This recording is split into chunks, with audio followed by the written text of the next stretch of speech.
Hi అండి, welcome back to our channel Pavani Divyakanth. ఈరోజు నేను మీకు క్యారెట్ తురుముతో నిమ్మకాయ పులిహోర చేసి చూపించబోతున్నాను. ముందుగా స్టవ్ ఆన్ చేసుకొని దాని మీద బాండీ పెట్టుకోండి. బాండీ వేడెక్కిన తర్వాత నూనె వేసుకోండి. ఈ నూనె వేగిన తర్వాత దీంట్లో జీలకర్ర ఆవాలు వేసుకోండి.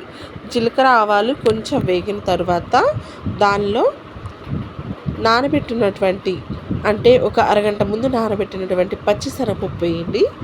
ఈ నానబెట్టిన పచ్చిశనగపప్పుతో మంచి రుచి వస్తుంది. తర్వాత వేరుశనగ పప్పులు వేసుకోండి. ఇవి రెండు వేగుతూ ఉన్నప్పుడు మధ్యలో జీడిపప్పు కూడా వేసుకోండి. ఆ జీడిపప్పు ఆప్షనల్ మాత్రమేనండి. ఇంకా కరివేపాకు కూడా వేసుకోండి. బాగా వేగిన తర్వాత చిన్నటి సెగ మీద పసుపు వేసుకోండి, మాడిపోతుంది అన్నమాట. మొదటిసారిగా ఎవరైనా నా ఛానల్ చూస్తుంటే ప్లీజ్ సబ్స్క్రైబ్, అలానే లైక్ చేయండి. ముందుగా తురుపు పెట్టుకున్నటువంటి క్యారెట్ని నూనె లేకుండా అంటే బాండీలో నూనె తక్కువ వేసుకుని, నూనె కూడా ఉండకూడదు. తర్వాత అది వేగిన తర్వాత మరి ఎక్కువ వేగకూడదండి. తర్వాత అల్లం చిన్న చిన్న ముక్కలుగా కట్ చేసుకొని వేసుకోండి. ఇది కూడా కొంచెం వేగిన తర్వాత, not too much deep fry అండి. ఇప్పుడు అన్నం ఉంటుంది కదా, అన్నంలో ఇప్పుడు మనం వేయించుకున్న ఈ మిశ్రమాన్ని వేసేసుకొని కలుపుకోవాలన్నమాట.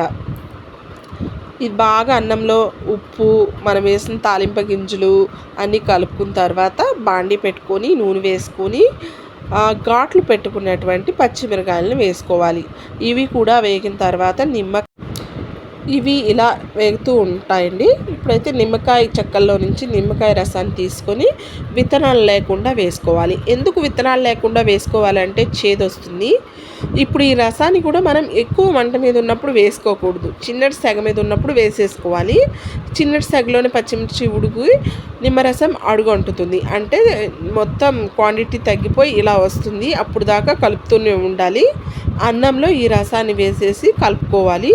ఉప్పును అడ్జస్ట్ చేసుకొని, అంటే మీకు ఎంత ఉప్పు కావాలి ఈ పులిహోరలో అనేది కలిపేసుకోండి. నేనైతే దీన్ని ఉల్లిపాయ బజ్జీ కాంబినేషన్లో తిన్నానండి. Bye bye, subscribe.